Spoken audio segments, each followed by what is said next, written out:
உங்களுக்கும் கமகமன்னு சாம்பார் இருக்கிறதுக்கு இந்த மாதிரி ஒரு தாளிப்பை சேர்த்து வச்சு பாருங்க, வேற லெவல் டேஸ்ட்ல இருக்கும். அப்படி ஒரு சூப்பரான மணக்க சாம்பாருக்கான ஒரு நச்சுன்னு ஒரு 4 சீக்ரெட்டான டிப்ஸை வச்சு தாங்க இன்னைக்கு இந்த சாம்பார் வீடியோ அப்லோட் பண்ண போறேன். ஸோ வாங்க, எவ்வளோ சூப்பராக டேஸ்ட்டாக வந்து கல்யாண வீட்டில் வைக்கிற மாதிரி ஒரு சூப்பரான சாம்பார் எப்படி வைக்கலான்றதை பார்த்துலாம் வாங்க. Welcome to taste and taste kitchen. இதுக்கு பார்த்தீங்கன்னா நான் வாழை இலையில தாங்க பரிமாற போகிறேன். பொதுவாகவே கல்யாண வீடுகளே ஆகட்டும், இல்லை பெரிய பெரிய 5 ஸ்டார் ஹோட்டலில் சைவ விருந்தில் வைக்கிற சாம்பார் மட்டும் வேற லெவல் டேஸ்ட் இருக்கும். அதில் போடுற ஒரு சீக்ரெட்டான டிப்ஸை ஃபாலோ பண்ணி தான் நான் சாம்பார் வச்சேன். எங்கள் வீட்டில் பார்த்தீங்கன்னா ஒரு குக்கர் சாம்பாரும் ஒரே நிமிஷத்தில் காலி ஆயிடுச்சு.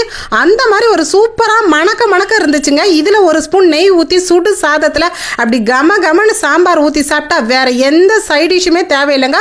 அவ்வளோ சாதமும் ஒரே நிமிஷத்தில் காலியாயிரும். ஸோ இப்படிப்பட்ட ஒரு சீக்ரெட்டான டிப்ஸை பயன்படுத்தி தான் இன்னைக்கு நம்ம சாம்பார் செய்ய போகிறோம். இதுக்கு நான் வெஜிடபிள்லாம் எடுத்திருக்கேங்க. அதாவது பீன்ஸ் ஒரு 5-6 பீன்ஸ் எடுத்திருக்கேன், 2 முள்ளங்கி எடுத்திருக்கேன், ஒரு 1/4 கிலோ கத்திரிக்காய், 2 முருங்கைக்காய், ஒரே ஒரு மாங்காய் எடுத்திருக்கேன்.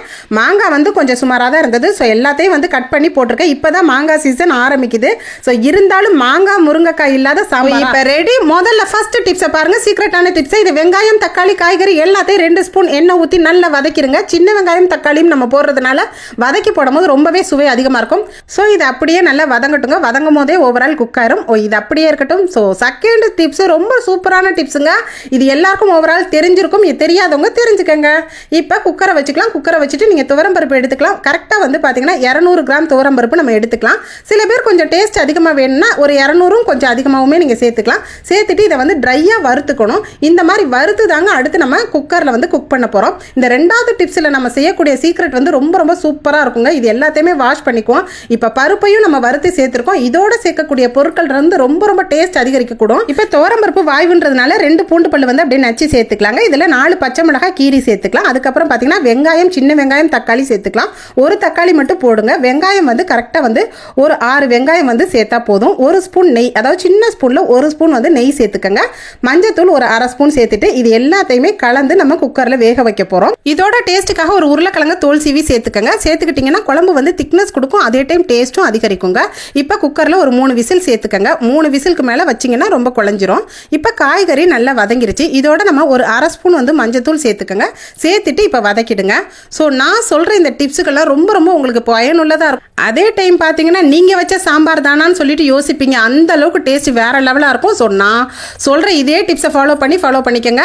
இப்போ பார்த்தீங்கன்னா 3 ஸ்பூன் அளவுக்கு சாம்பார் தூள், அதாவது கடையில் நீங்கள் வாங்கின பொடியாக இருந்தாலும் சரி, வீட்டில் அரைச்சி வச்சதாலும் சரி, ஆனால் வந்து காரப்பொடியை போட்டுறாதீங்க. சாம்பார் பொடி மட்டும் 3 ஸ்பூன் அளவுக்கு சேர்த்துக்கங்க.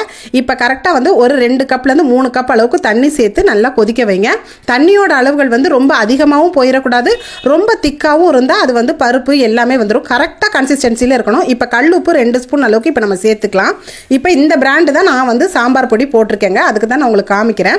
இப்போ வந்து புளி வந்து ஒரு நெல்லிக்காய் அளவுக்கு புளி வந்து சேர்த்துக்கோங்க. புளியும் வந்து பார்த்தீங்கன்னா ரொம்ப அதிகமாகவும் ஆயிடக்கூடாது, அதே டைம் புளிப்புத்தன்மை கம்மியாகவும் இருக்கக்கூடாது. இப்போ புளி கரைசலையும் நம்ம சேர்த்தலாம்.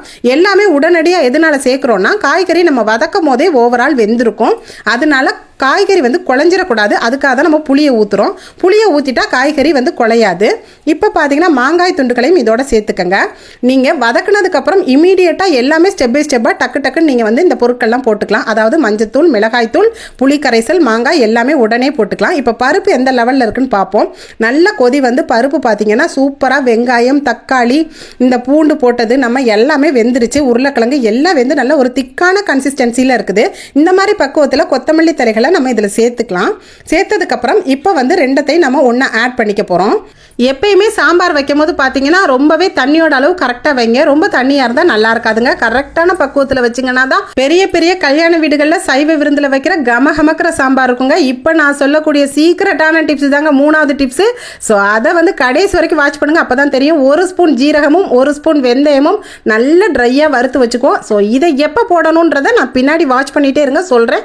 இதை நல்லா வறுத்துருங்க. நல்லா வறுக்கும் போதே ஒரு ஃப்ளேவர் கிடைக்கும். ஸோ 3வது டிப்ஸு சூப்பரான டிப்ஸை நம்ம பார்த்துடலாம் வாங்க. இப்போ தாளிப்பு இதுதாங்க ரொம்ப முக்கியமான ஒரு டிப்ஸ். இப்போ குக்கிங் ஆயில் ஒரு 2 ஸ்பூன் சேர்த்துக்கலாம். இதில் நான் போகிற இன்க்ரீடியன்ட்லாம் ரொம்ப கவனமாக பாருங்கள். பெருங்காயத்தூள் ஒரு சிட்டிகை போட்டிருக்கேன். பெருங்காயத்தூள் மஸ்ட்டுங்க, கண்டிப்பாக போடணும். கடுகுளுந்தம் பருப்பு 1 ஸ்பூன் சேர்த்துக்கலாம். ஃப்ரெஷ்ஷான கருவேப்பிலை எங்கள் தோட்டத்தில் பறித்து நான் சேர்த்துருக்கேன். இந்த மாதிரி கருவேப்பிலை ரொம்ப முக்கியங்க. இது எல்லாமே ஓவரால் தெரியும், ஆனால் ஸ்டெப் பை ஸ்டெப் இந்த மெத்தடில் ஃபாலோ பண்ணுங்கள். அடுத்து காய்ந்த மிளகாய் 2 மிளகாய் போட்டிருக்கேன். இது இதுவும் நல்ல வாசனையை கொடுக்கும். இப்போ சின்ன வெங்காயத்தை மெலிசாக கட் பண்ணி சேர்த்துக்கங்க. அதாவது ஒரு 50 கிராம் அளவுக்கு மட்டும் சேர்த்துட்டா போதுமானதாக இருக்கும். ஒரே ஒரு தக்காளி பழத்தை கட் பண்ணி சேர்த்துட்டு நல்லா வதக்கிடுங்க. கொத்தமல்லி தலைகளையும் போட்டு வதக்குங்க. இது வதக்கும் போதே மனம் வேற லெவலாக இருக்கும். ஸோ இதுதான் என்னோட 3வது சீக்ரெட்டான டிப்ஸ். இப்போ 4வது சீக்ரெட்டான டிப்ஸ், நம்ம ஏற்கனவே வறுத்து வச்ச வெந்தயம், ஜீரகம், ட்ரை ரோஸ்ட் பொடியை இதோட போட்டு வதக்க போகிறோங்க. இதுதான் ரொம்ப ரொம்ப சீக்ரெட்டான டிப்ஸு.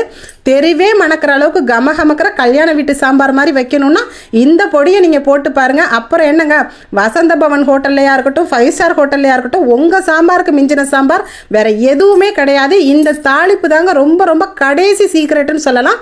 இந்த சீக்ரெட்டான தாளிப்பை இப்போ நம்ம சாம்பாரில் கடைசியாக ஆட் பண்ண போகிறோம்.